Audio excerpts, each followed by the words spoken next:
Naaresto ng mga otoridad ang number 2 regional level most wanted person ng National Capital Region Police Office sa isang pinagsanib na operasyon na isinagawa noong January 8, 2026 sa Barangay Poblasyon, Dimasalang, Masbate.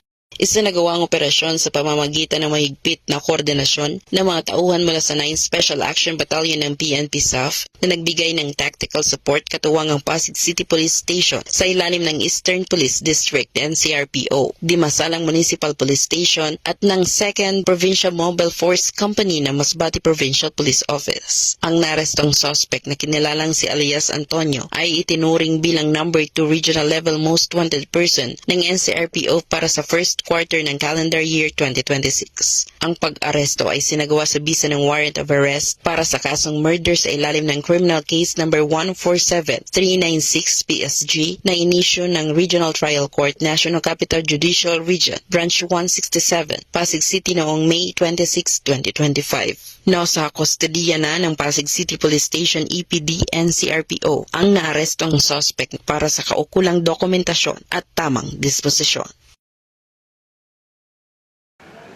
At mula dito sa headquarters sa Fort Santo Domingo, Santa Rosa City, Laguna, ang tahanan ng inyong tagaligtas. Ako ang inyong PNN correspondent, Patrolwoman Cherilyn Kalumpita, alagad ng batas, tagataguyod ng Balitang Pulis.